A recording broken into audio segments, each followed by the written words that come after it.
You want the truth, the whole truth, and nothing but the truth? You can't handle the truth! Well, we're giving you the Michigan Sports Truth, the show that reveals facts, truth, research, and statistics and never messes around. We lay down the entire truth about everything regarding your Detroit and Michigan sports teams, no matter if it's good or bad. No junk, no entertainment, no homerism, no coddling, no pop culture, no opinions, no shilling, and no fluff. Head over to our website at MichiganSportsTruth.com, follow us on Twitter at Michigan_Truth, and like our Facebook page, The Michigan Sports Truth.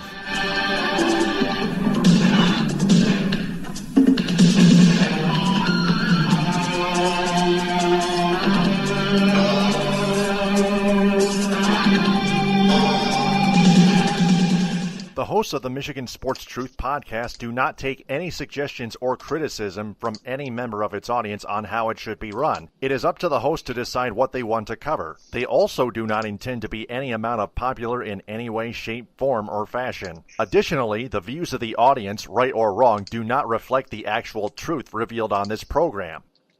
Episode 311 of the Week in Review is in session. Taylor Phillips and Buck Geno. Follow me on Twitter at DT2Phillips and Buck Geno III. Buck Geno on Twitter at Buck Geno III. 3 I's for Roman numerals.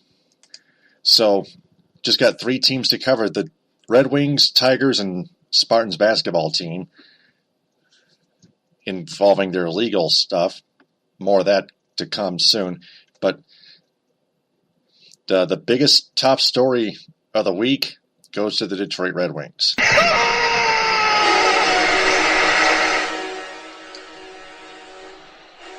Are you out of your mind? The Red Wings have signed Ken Holland to a 2-year extension. This coming from their official Twitter account. Chris Ilitch, Red Wings governor, they say. It's actually the Red Wings owner, not the governor, but the Red Wings owner has announced that the team has signed general manager Ken Holland to a 2-year extension. Now, as baffling as this seems, it's actually a perfect fit, only in terms of the duration, considering the new Seattle NHL team doesn't open until the year 2020, mind you, because keep in mind, Holland is still reported by TSN as the top candidate for Seattle's GM gig. Meantime, a recent report stated that Ilitch decided Holland should operate the rebuilding system with the Wings roster. Considering that, Holland apparently proved by signing this 2-year extension that he's actually finally willing to rebuild the team, obviously. The extension itself on the outside is inevitable, but Holland's willingness to rebuild is very surprising. The inevitable part is because he has nowhere else to go for the time being. But that could not have come at a better time, the willingness to rebuild.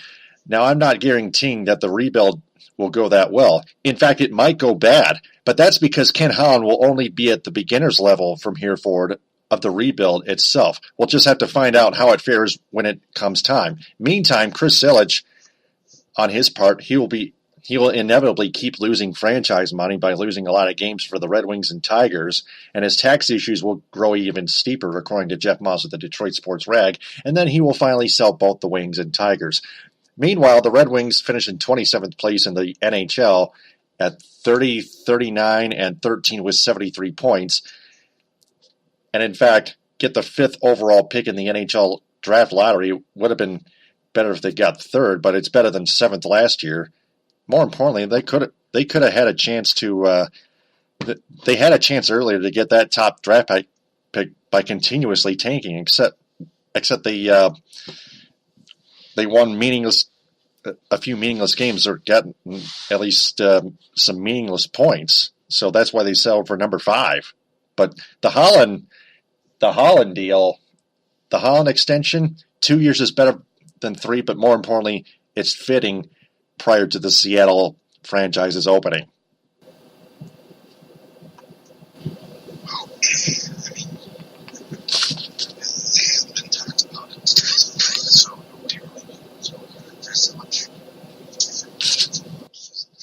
Hardly.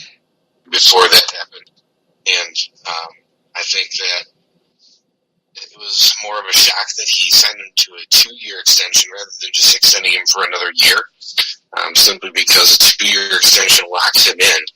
And as far as the timing goes, Seattle's going to need a GM probably at the very earliest next year. And so for them to wait another year, if they're willing to wait for Ken Holland another year, they definitely can.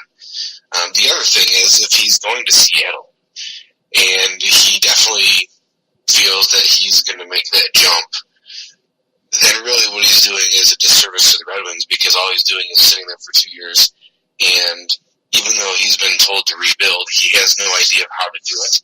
And so he's going to be basically doing something he's never done in his career, and he's going to be trying to do that for the next 2 years.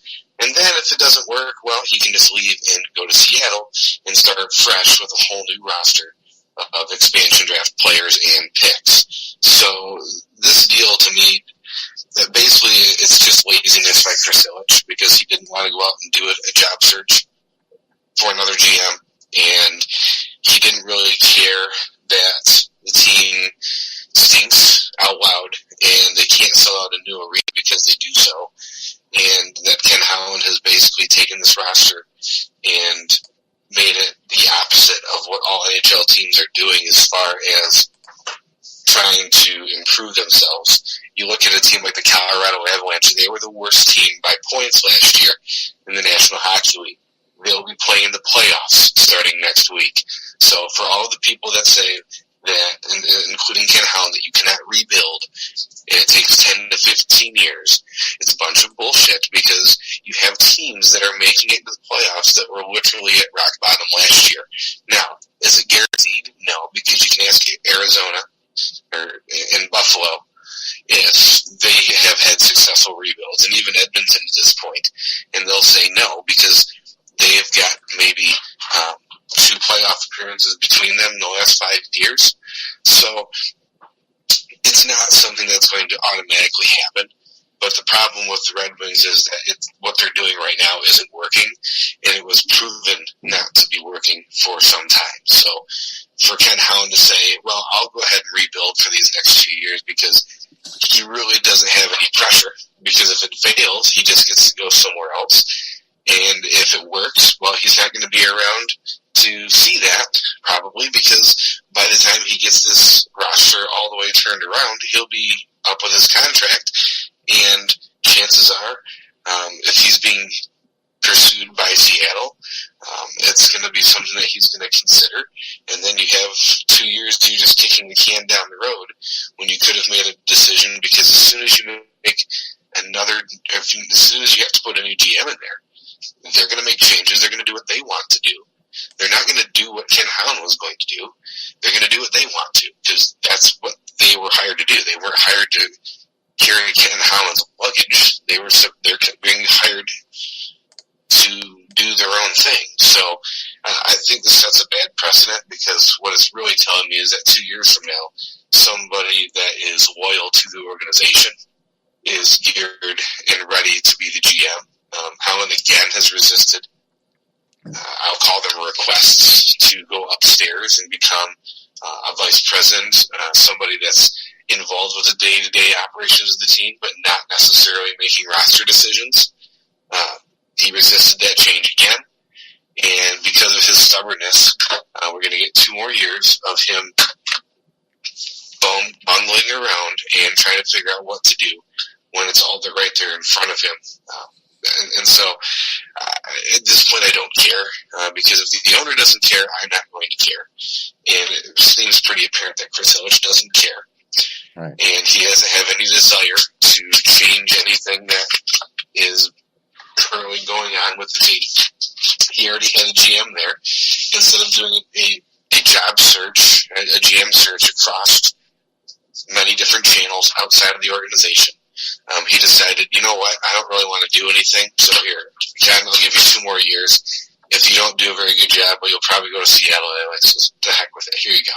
That's basically how it seems to me. So I really just don't care, because they've got nowhere to go but up. But the problem is that they're going to have to find their way to do that, because they're not going to be competitive next year. They're not going to be able to get rid of all those toxic contracts, so they're still going to have guys playing that aren't any good. they're going to have to try and pay some of the guys that are coming up, the Dylan Larkins, Andreas Athanasius, and Anthony Manthas of the world. They're going to have to pay those guys, and we know how notoriously bad Ken Holland is at making those deals or running those negotiations. So it's going to be the same thing. It's just going to be dressed up a little bit differently. So if he wants to try to rebuild, fine. It'll be better than watching them sign old guys. But, you have Las Vegas, who's an expansion team. You have Colorado, who was literally last in the points last year in the NHL. You have the New Jersey Devils, who ended up with the number 1 overall pick, even though they were not the last in points. They ended up with the number 1 overall pick. They're in the playoffs. All of these things that they try to tell you about rebuilding and all these other things that they try to snow the fans over with, it's simply not true. It's all self-inflicted. It's all stuff that they could have avoided, but they didn't, because Ken Holland is just not an effective general manager at this point in his career.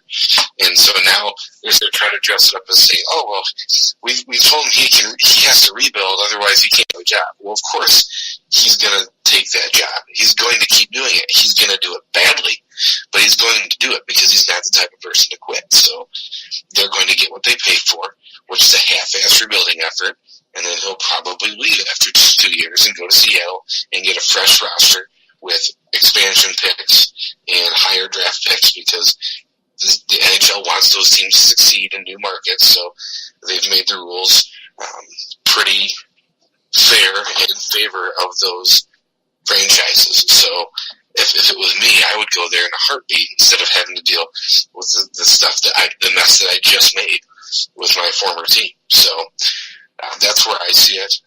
It's a big story because everybody thought that Ken Holland was going to be gone. Everybody thought that he was likely to retire after this year because no talks are being had about his extension. There was nothing being mentioned about any plans to bring him on next year.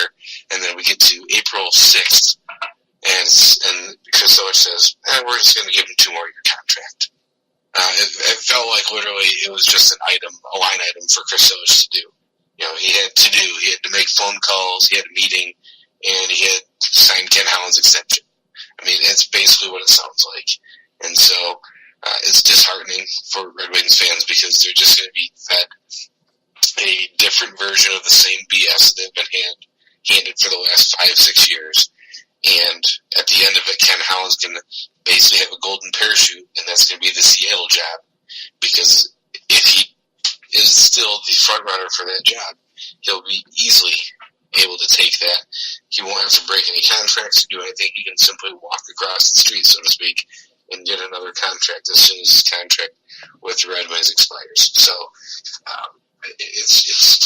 it's mind-boggling if you're trying to make sense of it, but if you've watched the Red Wings over the past 5 or 6 years, it's par for the course. And, it's one of those things that it doesn't make it any more exciting. Good thing that there's other sports going on during that time, because unlike the Tigers, who are going to hold us captive this summer on their march to 100 losses, the Red Wings, there are other alternatives that are able to be viewed during that time that you really don't have to pay attention to. Right.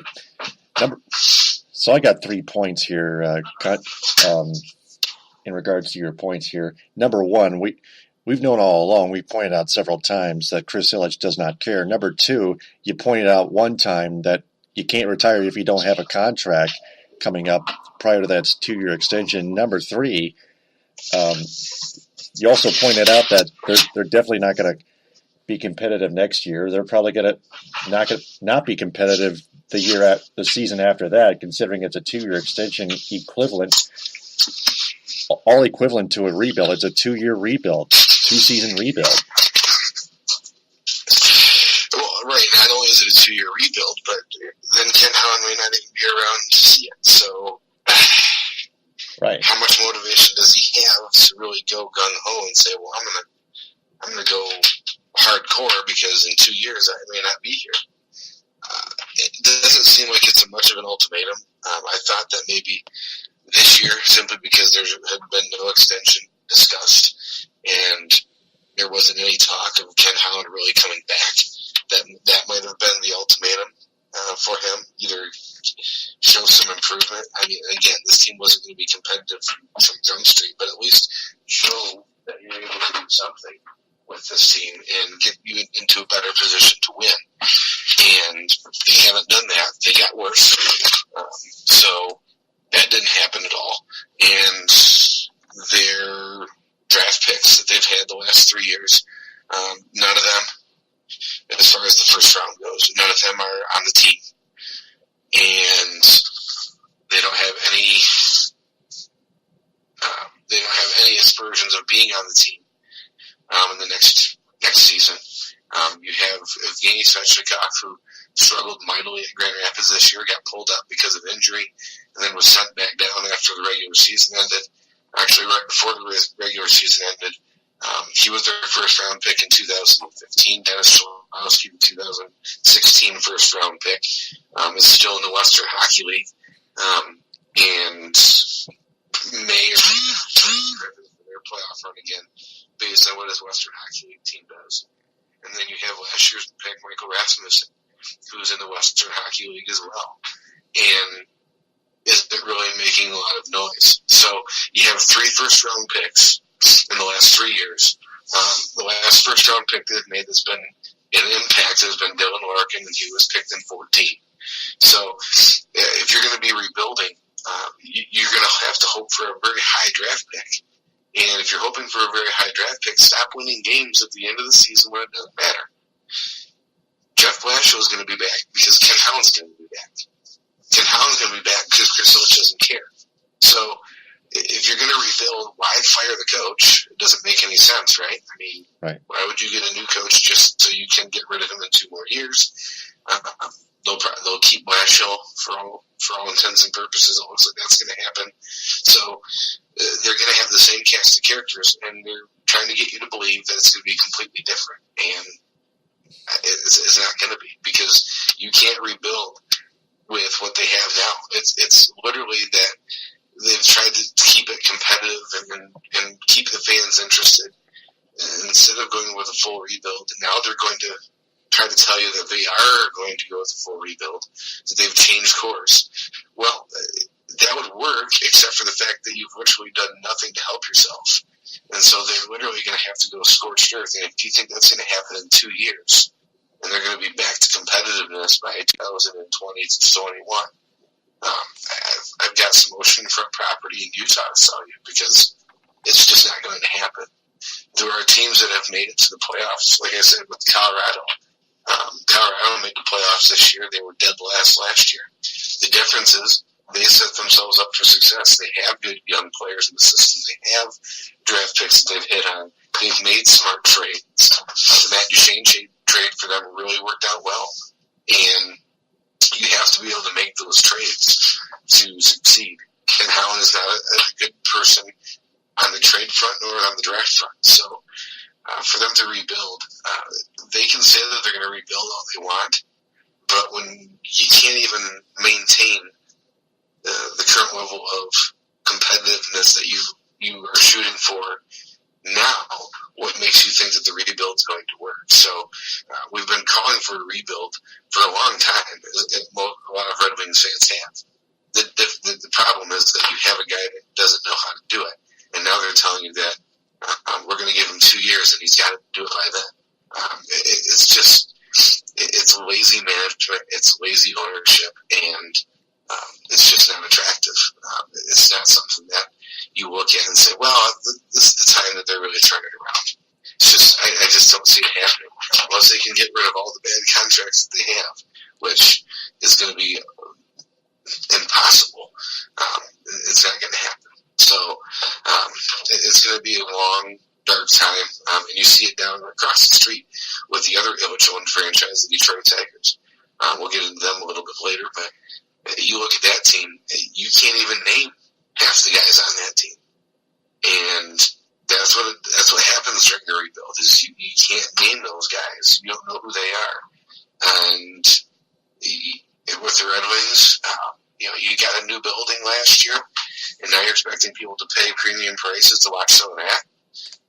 Boy, it's going to be rough. And I think they could have done a lot better than what they did, which was basically just kick the can two more years down the road and try to sell it to the fans like they're going to turn a corner. Yeah. And speaking of the Tigers, That one is long gone.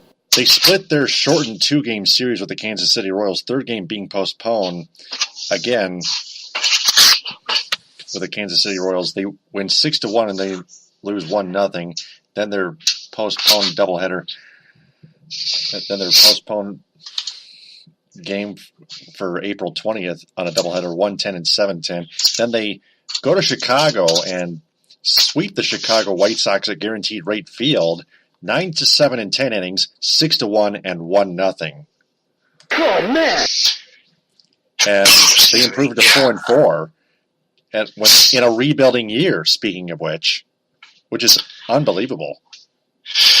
Well, and disappointing for the White Sox. They were projected to be a lot better than what they are now. They're only 8 games in, and it's hard to make any projections at this point. You don't want to sit there and say it's a lost cause. If you're the Tigers, that's 3 wins that people didn't think you were going to be able to get. Probably the most impressive was today. Mike Fiers starting the game. The Tigers scored 1 run in the top of the first, and then literally nothing else happened, I think, for the rest of the game. And the Tigers win one run on 2 hits, 1 error. White Sox shut out on only 3 hits. So Fiers and then the bullpen combined to deliver a 1-0 shutout win. The Tigers, their offense does not look to be a powerful team, at least with any sort of consistency. So they're going to have to win games like this as well. They lost a couple of 1-0 games early in the season, and now they're going to win one. The game Friday was played in the snow, basically. Thursday night. That was played in the snow, basically. That was the opening day for Chicago at home. Apologize for the audio difficulties here. Was, you'd think that they would come out to play, and they did, but their bullpen failed them. And then you had Saturday, and then they had the day off Friday, and then Saturday, Detroit comes back, hits them again, and then White Sox come out and had a lot better pitching, just no offense. So the Tigers did manage a 3-game sweep. It really means one of a couple things, actually. Number one, Jordan Zimmerman's probably the worst starting pitcher they have right now, which is somewhat to be expected, but still kind of surprising. And number 2, the offense, even though they've struggled mightily, you kind of know what they're getting. You're going to get with them. And, we'll see how that progresses throughout the season. But like I said earlier in the show, a lot of guys you can't name. A lot of guys that nobody knows who they are. So it's going to be a long season. But the one thing for the Tigers they can point to is that they played in each game, and they competed. And that's really all you can ask of a team that's made up like this, is just go out there and play your hardest and do the best you can, because that's really what you're trying to do. Is you're trying to build.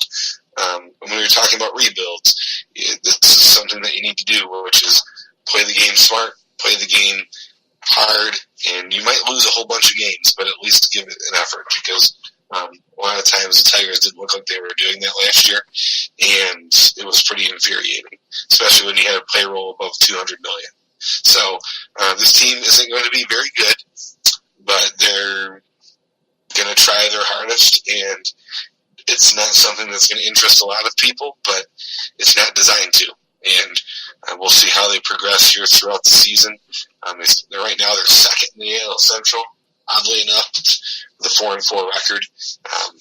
Obviously, I don't think that pattern will hold, but for now, they're on a 3-game winning streak and looking a little bit better than we thought they were. Yeah, they got a 4-game series coming up in Cleveland at Progressive Field with the Tribes and Indians. All games are at 6:10. Then they're back home against the Yankees Friday at 7:10 on my birthday. I'm going to turn 34, by the way, and then Saturday and Sunday at 1:10. Yankees Yeah, had a very good series with the Baltimore Orioles recently. yeah. Well, you go from the Royals and the White Sox to the Indians and the Yankees. They're going to get a major league upgrade in competition, and we'll see how they do. The Indian series doesn't look good. They're going to get the brunt of that starting rotation. And with the struggles they've had offensively already against guys who we don't even know, that Indian series doesn't project out that great. But then the Yankees come to town, and they've got the Bash Brothers Part 2 with Stanton and Judge. That's going to be an imposing lineup for some of the Tigers pitchers to get through. So we'll see we'll see after this week where they stand, because they've got 7 games in the next 7 days, and it's going to get a lot rougher than what it did the first 2 weeks of the season. Yep. So that's Tigers. Now the last team to cover, the Michigan State Spartans men's basketball team. Michigan State basketball player Brock Washington, a freshman guard, according to Paul Levine of ESPN, has been charged by prosecutors in Ingham County, Michigan, with a misdemeanor sexual assault after a criminal sexual conduct investigation. Police forwarded their findings to the Washington was charged under Michigan Penal Code 750.81, assault or assault and battery, on March 8th, according to the criminal history database for the Michigan State Police. He had been named the lone suspect in an alleged assault that Michigan State campus police last fall classified as fourth-degree criminal sexual conduct. Sources close to the investigation told Outside the Lines in February. The case number for the state police database corresponds to a report in MSU's Cleary Crime and Fire Log, which shows that a forcible sexual contact incident occurred at 3 a.m. on August 29th of 2017. That was last year, calendar-wise, in a university residence hall, and was reported to police 2 days later. Sources have told Outside the Lines that a female student told campus police that Washington had gropped her without her permission. After investigation, police forwarded their findings to the county prosecutor's office on December 13th. When asked Tuesday about the case, Chief Assistant Prosecuting Attorney Lisa McCormick said only that, quote, there was no public record, unquote, on which she could comment. Outside the Lines reached out Wednesday to MSU spokesperson Emily Garrett and to the athletic department's spokesperson Matt Larson for comment from the university and Washington. Brock Washington, that is. Garrett said Thursday afternoon that she was still trying to gather information and determine what the university could disclose about the case. Outside the Lines followed up Friday morning, but Garrett could not be reached for comment. An email sent by a reporter Thursday morning to Washington's student account was not answered. On February 6, Outside the Lines submitted a public records request for the police report naming Washington. MSU officials asked for an extension, which under Michigan law gave the school until February 28th, the leapfrog day, to respond. On March 7th, a day before Washington was formally charged, MSU responded by denying the request, because they're cowards, may I add. Interim President John Engler upheld that decision last week in a response to an ESPN appeal of that denial, writing that he could not give the specific reason as to why the report was being withheld because, quote, even naming the statute gives information that the statute specifically was designed to protect, unquote. In Michigan, an individual accused of a crime can plead guilty to a variety of offenses, including certain felonies, and had the records of the plea and other court proceedings sealed and kept from public view by a handful of deferred judgment programs.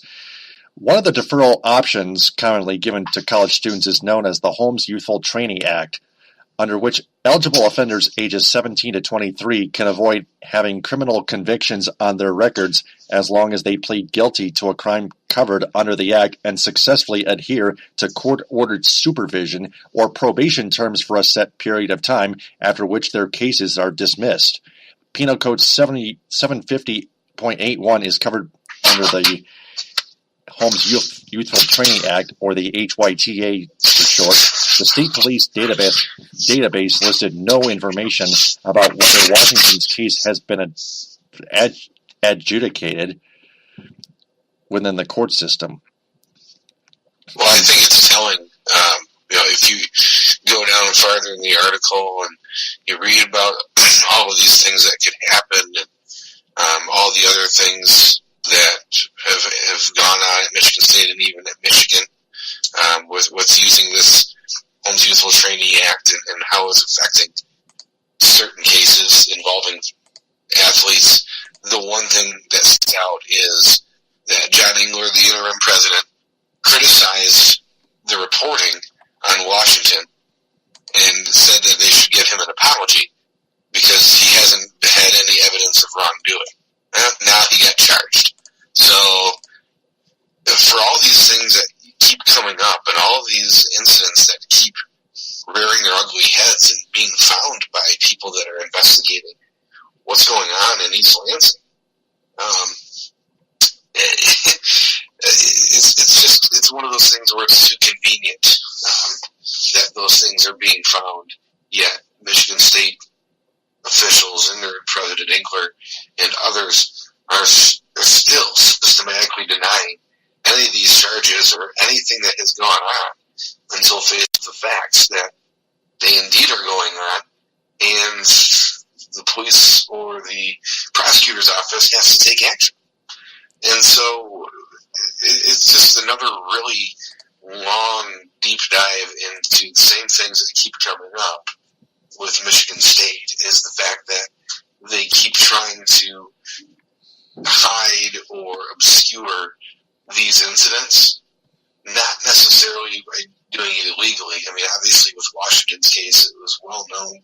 It was something that was searchable in the public file, and you could easily get that information if you wanted to look for it, and if you knew where to look. And people that know that, like reporters, were able to find it, and then the interim president, who should have been aware of something like this, even though he got out of the job, but after Washington's original incident happened, that's something that's got to hit his desk. He's got to know everything that is going on, whether it be ongoing investigations, whether it be something that could come up. I mean, literally, he has to be that prepared. And him telling during a Board of Trustees meeting, telling people that ESPN owes this kid an apology, and then not even a month later, he gets charged with a crime, and they deny the FOIA request for the information. It's the same thing over and over again, and nobody wants to admit it. Nobody wants to come forward and just say that, you know what, Michigan State is really doing badly with this. They need to get somebody from outside the university to help them get through this and root out all of the problems that are going on. Because it's quite obvious that left to their own devices, they're not getting any better. This latest case is just another one where people are finding this information. Michigan State's trying to sweep it under the rug and say it's nothing, and now he's being charged with a crime, which means that he's going to have to figure out what he's going to do. Is he going to plead to a lesser crime and use the Homes Youthful Trainee Act as a crutch to make sure he doesn't go through the rest of his life as a sex offender? It's just a pattern, and it keeps coming back. And regardless of who it is, whether it's former President Lou Anna K. Simon or it's the interim President John Engler, it continues to be the same pattern. Deny it until it's literally thrown in your face. And you can keep reading down the article about how all these people that were involved, former athletic director Mark Hollis, football coach Mark D'Antonio, other people that are involved with the university, are very upset with the ESPN reporting. And yeah, there are Tom Izzo, most of all, and they're definitely not 100% on the ball with some of the things that they have said. But regardless of that, they keep trying to shove that under the rug and say, well, we're working to get better, and we're gonna pay more attention to this. It's just a pattern. And this is something that, unfortunately, now is on Engler's ledger. And this is something that's against him. And now, if you're somebody that's looking at Michigan State, not only is it stuff that was old and taken care of under the previous regime, but now it's even the interim precedent. Because even though Washington's original incident happened before Engler got on campus, now with all the things coming out and him being charged, that's stuff that's on his desk. And for him to categorically deny that anything was going on, for him to deny the FOIA request before Washington was charged, it just shows a pattern. And that's a pattern that's got to be broken. And whether it be somebody from the outside the university, whether it be somebody that is hired as a third party or somebody that is forced upon them, there needs to be something done here. Because, yes, it's a little incident, and yes, the kid made a mistake, and he probably will get the just punishment.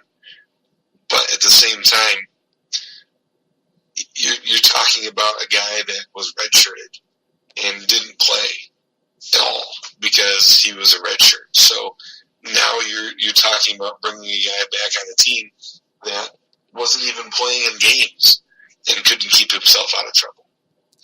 So, do you kick him off the team because he did this? Well, people are going to wonder if he should be. For me, it would really depend on what he actually pleads to and what the actual incident was. And Michigan State not releasing that information just shrouds it, because we could find out exactly what went on as far as what was in the police report if they would allow that to come out, but they won't. So we still continue to speculate, but it still boils down to the fact that this is a pattern that is not only a personal thing or a department thing. This is an institutional thing. And that's what the scariest part is that when you have something like this that is so deeply rooted, where they are continually blocking or obscuring facts so that... How about this one? That stories don't get out. That's a pattern. And that's something that's a destructive pattern. Here's something that adds insult to injury. I got a paragraph right here from this article. After a Michigan State University Board of Trustees meeting in February, John Engler criticized Outside the Lines reporting on Washington saying, quote, "The sad thing is, I think we should probably, as a Michigan State community, apologize to this young man," Travis Walton that is, "and his family, who has been named without, at least in that report, any evidence of any wrongdoing." You are pathetic! If he was named without any wrongdoing, why aren't you letting the report come out? Yeah, I mean, why aren't you letting information out? Sickening. They requested the police report naming Washington. MSU officials asked for an extension.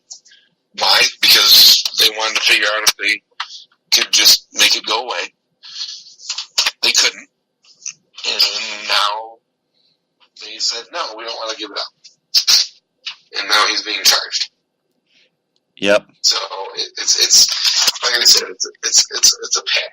And it's something that needs losing to be audio again. Fixed. It needs to be fixed. And it doesn't need to be an interim president. It needs to be an interim everybody. It needs to be somebody from outside the university that is able to wade through the morass of hide and seek that Michigan State likes to play with this stuff and get to the bottom of it and get it out, because it's just not going to end well. The continued practice of denying everything that the media comes out with, even though there's hard and fast evidence to the contrary, it's just not going to end well for you. So, for Michigan State, I hope that it turns around for them, but it's going to take something other than what they're doing now, because They just don't. They just don't get it. Yeah, and they're a bunch of fucking pussy cowards. That's what they are. That's what they become as of late. This whole Nassar scandal, the Walton stuff, everything that's going on, the Corley King and Vance stuff, which admittedly Mark D'Antonio handled well, but other than that, yeah, I mean, if you look at the situations, the Corley King Vance thing was probably the best way or the best handled situation out of all of these. So that was far. a no-brainer. I mean, and that tells you something because that was just. I mean, there was nothing to do on that except for take what they were going to get. But that was the best handled incident in Michigan State's history in the last couple of years with regards to assault. They just had no choice. And everything else has been tooth and nail, drag and pull. Just they literally are just trying to make it go away instead of attacking the problem at hand. Right.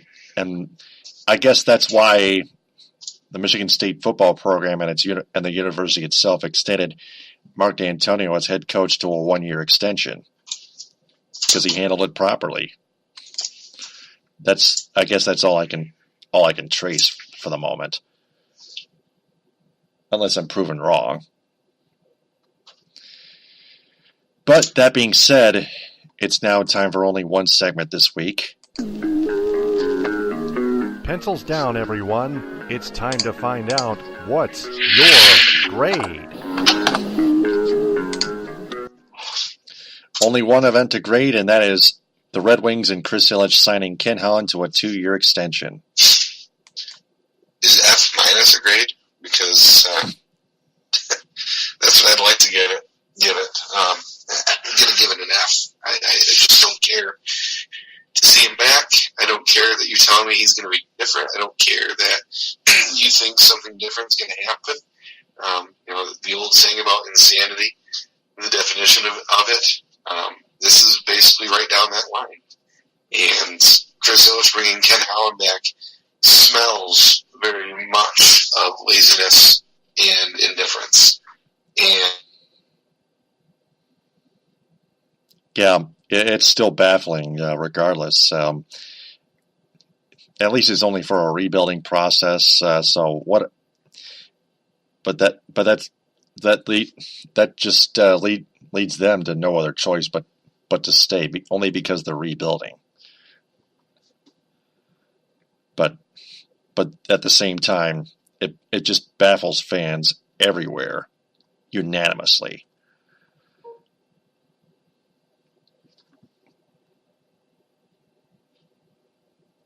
So, that wraps up our 5-question segment, and to our entire audience, if you want to answer those 5 questions, just replay that segment of this episode and answer them the best you can. If they have a grade for each event, post that in the comment in this episode, the comment bank in this episode, and please don't go out of line.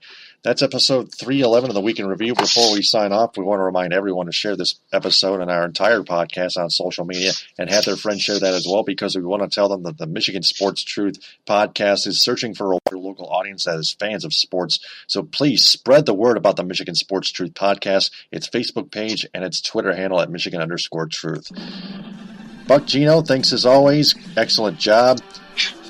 Let's do this again next week. Yep. I'm Taylor Phillips. Follow me on Twitter at DT2Phillips and Buck Geno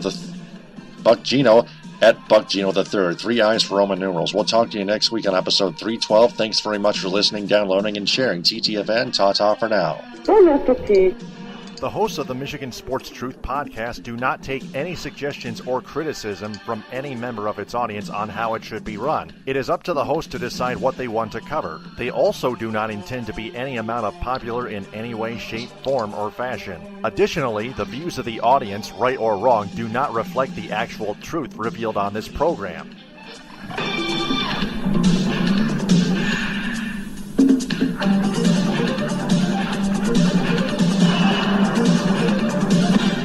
Mission complete.